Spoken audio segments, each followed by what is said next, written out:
Hello students, आज हम करने जा रहे हैं क्लास 9th का chapter 6 that is tissues part 12। तो बच्चों, अभी हमने अपने पिछले लेक्चर में पढ़ा था अबाउट द कनेक्टिव टिश्यू। तो हम कनेक्टिव टिश्यू में जो फर्स्ट टाइप है that is blood which is a fluid connective tissue, उसको करने जा रहे हैं। तो बच्चों, बुक में आपका जो ब्लड है वह एक पैराग्राफ में ही कंप्लीट कर दिया गया है, पर बच्चों हमें ब्लड के बारे में और भी जानकारी पता होनी चाहिए जो कि हमारे लिए बहुत ही इम्पोर्टेंट है। तो फर्स्ट हम ब्लड को ही आज डिटेल में पढ़ेंगे। तो बच्चों, ब्लड होता है, आप शुरू से पढ़ते आ रहे हो कि ब्लड एक फ्लूइड कनेक्टिव टिश्यू है, लिक्विड है। तो बच्चों, इसमें जो सेल्स होते हैं उन्हें हम ब्लड सेल्स कहते हैं। तो अगर बात की जाए ब्लड की, तो टाइप्स ऑफ ब्लड सेल्स, तो उनमें हम पढ़ते हैं RBC, WBC एंड प्लेटलेट्स। तो बच्चों, जो लिक्विड पार्ट होता है ब्लड का उसे हम कहते हैं प्लाज्मा। तो बच्चों, हमें पता होना चाहिए कि ब्लड की हम 4 टाइप्स होती हैं, प्लाज्मा, RBC, WBC, प्लेटलेट्स। जिसमें से RBC, WBC, प्लेटलेट्स सेल्स होते हैं जो क्या करते हैं, प्लाज्मा के अंदर फ्लोट करते हैं। तो बच्चों, प्लाज्मा से हम स्टार्ट करते हैं। प्लाज्मा क्या करता है बच्चों, अबाउट 55% वॉल्यूम जो ब्लड का होता है वो प्लाज्मा होता है। तो प्लाज्मा को अगर हम 100% लिक्विड लेकर चले तो इसमें 90% वाटर होता है और 10% इसमें ऑर्गेनिक और इनऑर्गेनिक सॉल्ट्स होते हैं। तो बच्चों, ऑर्गेनिक सॉल्ट्स क्या मतलब और इनऑर्गेनिक सॉल्ट्स का मतलब आपको पता ही होगा। जैसे इनऑर्गेनिक सॉल्ट्स में क्या आ जाते हैं, मिनरल्स आ जाते हैं जैसे सोडियम, पोटाशियम्स। और ऑर्गेनिक सॉल्ट्स के अंदर अमाइनो एसिड, ग्लूकोज, ये अमाइनो एसिड, ग्लूकोज, हार्मोन्स, वो सभी ऑर्गेनिक सब्सटेंसेस के अंदर आ जाते हैं। तो आपको यहाँ तक समझ में आ गया होगा कि प्लाज्मा क्या है। प्लाज्मा एक लिक्विड फ्लूइड है, जो ब्लड में जो लिक्विड पार्ट होता है उसे प्लाज्मा कहते हैं, जो जिसके अंदर 90% वाटर होता है और 10% क्या होता है, organic plus inorganic salts. Organic जो सब्सटेंसेस है वो कौन कौन से हैं, जैसे मैंने आपको पहले बताया, अमाइनो एसिड, प्रोटीन्स, हार्मोन्स। जबकि इनऑर्गेनिक जैसे मिनरल्स जो ब्लड में फ्लो करते हैं। ठीक है बच्चों, फिर आती है बात RBC की। RBC को हम इरिथ्रोसाइट्स के नाम से भी जानते हैं।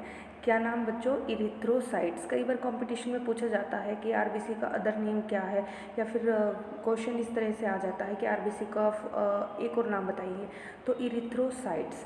तो इरिथ्रोसाइट्स बच्चों क्या होता है, अब हम पहले RBC को ही डिटेल में करेंगे। इरिथ्रोसाइट्स मतलब रेड ब्लड सेल्स। अब इस रेड ब्लड सेल्स का कलर कैसा होता है, रेड, इसी वजह से इसका नाम पड़ा है RBC, रेड ब्लड सेल्स। तो ये रेड कलर क्यों होता है, यह होता है एक पिगमेंट की वजह से। उस पिगमेंट को हम किस नाम से जानते हैं, उस पिगमेंट को हम हीमोग्लोबिन के नाम से जानते हैं। तो बच्चों, ये आप छोटी क्लासेस से पढ़ते आ रहे हो कि RBC में कौन सा पिगमेंट होता है, हीमोग्लोबिन। और ये हीमोग्लोबिन बच्चों क्या करता है, यह ब्लड को रेड कलर देता है, प्लस यह गैसेस के ट्रांसपोर्ट के लिए भी इम्पोर्टेंट है, क्योंकि हीमोग्लोबिन हाईली जो कैरी करता है, कौन सी गैस को कैरी करता है, ऑक्सीजन को। और हाँ, कहाँ तक पहुँचाता है, यह हम ऑक्सीजन को कैरी करता है। और जब यह ऑक्सीजन को कैरी करता है तो उस ब्लड को हम ऑक्सीजनेटेड ब्लड कहते हैं। ठीक है बच्चों, हीमोग्लोबिन जब ऑक्सीजन को कैरी करेगा तो हम उसे क्या कहेंगे, ऑक्सीजनेटेड ब्लड। और यह ऑक्सीजनेटेड ब्लड जाता है डिफरेंट ऑर्गन्स तक। जब हीमोग्लोबिन ऑर्गन्स में ऑक्सीजन को क्या कर देता है, सेल के अंदर ऑक्सीजन दे देता है, तो बदले में क्या लेकर आता है, कार्बन डाइऑक्साइड। तो ऐसा ब्लड जिसमें ऑक्सीजन ना हो और भरपूर मात्रा में कौन सी गैस हो, कार्बन डाइऑक्साइड, तो ऐसे ब्लड को हम कहते हैं डीऑक्सीजनेटेड ब्लड। तो हीमोग्लोबिन एक ऐसा ऑटो रिक्शा वाला है जो क्या करता है, ऑक्सीजन को तो ऊपर लंग्स से लेकर आता है और सेल से कार्बन डाइऑक्साइड को लेकर वापस लंग्स तक पहुंचाता है। तो हीमोग्लोबिन हमारे लिए बहुत ही इंपॉर्टेंट है। तो haemoglobin plus red blood cells को कैसा कलर देता है, रेड कलर। प्लस RBC को हम क्या कहते हैं, इरिथ्रोसाइट्स। तो बच्चों, इस RBC का जो लाइफ स्पेन है, कितने टाइम तक ये सेल जिंदा रहते हैं, तो यह बेसिक क्वेश्चन है जो पूछे जाते हैं एग्जाम में। तो लाइफ स्पेन है 120 डेज। RBC 120 दिन तक जीवित रह सकता है। दूसरी इंपॉर्टेंट बात है RBC के बारे में बच्चों कि आरबीसी के जो वैसे तो आरबीसी क्या है, मैमल्स की बात की जाए तो मैमल्स में आरबीसी सर्कुलर होता है, लेकिन यह बाइकनकेव होता है। बाइकनकेव मतलब दोनों साइड से आप देख सकते हो अंदर की तरफ डिप्रेशन है, तो दो साइड से डिप्रेशन है, तो ये कैसा हुआ सेल का structure biconcave, circular and biconcave. तो बच्चों प्लस आरबीसी में के पास अपना न्यूक्लियस नहीं होता, जो कि एक इम्पोर्टेंट बात है कि आरबीसी सेल में अपना न्यूक्लियस नहीं होता। हालांकि मैं आपको ये बता देती हूँ, आरबीसी जब बनते हैं तब इनके, जब ये यंगर एज में होते हैं तब इनके पास न्यूक्लियस होता है। जब जैसे ही मैच्योर हो जाते हैं इनका न्यूक्लियस डिजनरेट कर जाता है। तो बेसिकली आरबीसी लैक न्यूक्लियाई, यह इंपॉर्टेंट क्वेश्चन है बच्चों, आपको पता होना चाहिए। तो आरबीसी के बारे में हमें जितनी इम्पोर्टेंट जानकारी है वो मिल चुकी है। अब हम आते हैं डब्ल्यूबीसी में। तो बच्चों डब्ल्यूबीसी बहुत ही आसान है, इसको समझना मुश्किल नहीं है। अभी तक आप पढ़ते आ रहे हो डब्ल्यूबीसी के बारे में कि डब्ल्यूबीसी को हम कहते हैं वाइट ब्लड सेल्स। तो वाइट ब्लड सेल्स को हम बेसिकली किस नाम से जानते हैं, हम जानते हैं ल्यूकोसाइट्स। ल्यूकोसाइट्स, जैसे आरबीसी को हम एरिथ्रोसाइट्स कहते हैं, ऐसे डब्ल्यूबीसी को हम क्या कहते हैं, ल्यूकोसाइट्स। तो बच्चों डब्ल्यूबीसी की भी फर्दर टाइप्स हैं। तो कौन कौन सी टाइप्स हैं, तो हम पहले डब्ल्यूबीसी को on the basis of granules के आधार पर डिवाइड करेंगे। एक तो होता है ग्रैन्युलोसाइट और एक होता है ए ग्रैन्युलोसाइट।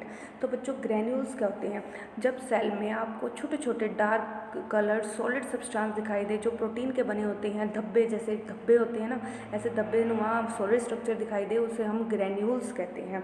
तो बच्चों इनके सेल्स में डब्ल्यूबीसी में दो तरह की, on the basis of presence of granules, दो टाइप ऑफ सेल होते हैं, ग्रैन्युलोसाइट्स एंड ए ग्रैन्युलोसाइट्स। तो बच्चों फिर से हम इसकी क्लासिफिकेशन देखते हैं, WBC divide into granulocytes and A granulocytes. तो बच्चों ग्रैन्युलोसाइट्स में फर्दर 3 टाइप ऑफ सेल होते हैं, इजोनोफिल, बेजोफिल, न्यूट्रोफिल। तो बच्चों इजोनोफिल, बेजोफिल, न्यूट्रोफिल में क्या है, इनके सेल्स में खास बात कहेंगे, क्या कैरेक्टरिस्टिक है। एक तो इनके सेल में क्या देखने को मिलेंगे आपको, एक तो इंपॉर्टेंट बात है कि डब्ल्यूबीसी के पास अपना न्यूक्लियस होता है, तो इनका खुद का न्यूक्लियस आपको शो करेंगे। प्लस इनके जो न्यूक्लियस के अलावा इनकी जो साइटोप्लाज्म है उसमें आपको बहुत ज़्यादा धब्बे या सॉलिड स्ट्रक्चर दिखाई देगी, जिसे हम कहते हैं ग्रैन्यूल्स। तो बच्चों इनके न्यूक्लियस में भी खास बात है, यहाँ पर सिंगल न्यूक्लियस नहीं मिलेगा, यहाँ आपको मल्टी लोब्ड न्यूक्लियस दिखाई देंगे। तो बच्चों जैसे इजोनोफिल है वहाँ पर आपको 2 लोब्ड, जैसे ईयरफोन होते हैं हमारे, ऐसे हमें न्यूक्लियस दिखाई देता है। बेजोफिल में आपको एस शेप्ड ऐसे न्यूक्लियस दिखाई देगा। न्यूट्रोफिल में आपको मल्टी लोब्ड न्यूक्लियस दिखाई देंगे। प्लस इनके सेल्स में हमें क्या दिखाई देगा, ग्रैन्यूल्स। तो इसलिए इनको बोलते हैं ग्रैन्युलोसाइट्स। ठीक है बच्चों, डब्ल्यूबीसी में एक एग्जांपल है ग्रैन्युलोसाइट्स, जिसके अंदर हम पढ़ेंगे इजोनोफिल, बेजोफिल, न्यूट्रोफिल। इजोनोफिल बच्चों इसलिए नाम दिया गया है कि यह इओजिन डाई, जब इन सेल पर हम इओजिन डाई को डालते हैं तो बेसिकली क्या होता है, इओजिन डाई क्या करती है, उन सेल्स पर कलर देती है, स्टेन करती है, जो बेसिकली क्या होते हैं, एसिड जहाँ प्रेजेंट होता है। तो बेसिकली ये eosinophil they are acidic in nature. ठीक है, तो प्लस दूसरा है बेजोफिल। बेजोफिल में जब हम डाई से इसको स्टेन करते हैं तो basically they are basic in nature. एक है न्यूट्रोफिल, जिस पर हमारा क्या है, जो कि ऐसे सेल जो कि ना तो एसिडिक हो ना बेसिक हो, वो क्या कहलाएंगे, न्यूट्रोफिल। तो आई होप आपको ये चीज़ समझ में आ गई होगी। तो दोबारा से एक बार रिकॉल करते हैं, डब्ल्यूबीसी कितने प्रकार के हैं। डब्ल्यूबीसी 2 प्रकार के हैं, ए ग्रैन्युलोसाइट्स एंड ए ग्रैन्युलोसाइट्स, जिसमें से हम ग्रैन्युलोसाइट्स को पढ़ चुके हैं, इजोनोफिल, बेजोफिल एंड न्यूट्रोफिल। और ए ग्रैन्युलोसाइट्स के अंदर आ जाते हैं बच्चों मोनोसाइट्स एंड लिम्फोसाइट्स, जिसको हम बाद में पढ़ेंगे। पहले हम पढ़ते हैं अब function eosinophil, neutrophil and basophil का। तो बच्चों इनका फंक्शन क्या है, they are phagocytic in nature. ये जो जर्म्स आते हैं बाहर से, बैक्टीरियाज आते हैं, उनको किल करने में हेल्प करते हैं। ठीक है बच्चों, बाकी अब हम पढ़ते हैं जो डब्ल्यूबीसी की टाइप है, मेन टाइप कौन सी है, ए ग्रैन्युलोसाइट्स। मतलब ए ग्रैन्युलोसाइट्स वो सेल हैं जिनके अंदर हमें ग्रैन्यूल्स नहीं दिखाई देंगे। देखो ग्रैन्यूल्स तो हम पढ़ चुके ग्रैन्युलोसाइट्स। अब ए ग्रैन्युलोसाइट्स में 2 टाइप्स हैं, मोनोसाइट एंड लिम्फोसाइट। लिम्फोसाइट्स के बारे में आपने सुना भी होगा। लिम्फोसाइट्स हमारे किस में रिप्रेजेंट होते हैं, इम्यून सिस्टम में, कि इम्यून सिस्टम हमारा कौन रिप्रेजेंट करता है, लिम्फोसाइट्स। और मोनोसाइट्स भी एक तरह के मैक्रोफेज होते हैं। मैक्रोफेज जो वो सेल होते हैं हैं जो अमीबा की तरह शेप चेंज करते हैं और किसी बैक्टीरिया जर्म को अपने अंदर ले जाते हैं और उसको एनगल्फ करके मारते हैं, अंदर डाइजेस्ट करके मारते हैं। तो मोनोसाइट में खास बात ये है, ये ग्रेनुलोसाइट्स में एक तो इसमें ग्रेन्यूल्स नहीं होते, दूसरा न्यूक्लियस होता है वो सिंगल होता है, मल्टीलोब नहीं मिलेगा, ठीक है। और मोनोसाइट तो ऐसा सेल है जिसमें सबसे जिसका न्यूक्लियस तो बहुत एक तो ये लार्ज, इसकी शेप कैसी है, ये लार्ज सेल है जिसके अंदर मैक्सिमम पार्ट किसने कवर किया हुआ है, न्यूक्लियस ने। तो इसमें लार्ज न्यूक्लियस आप बना के दिखाओगे।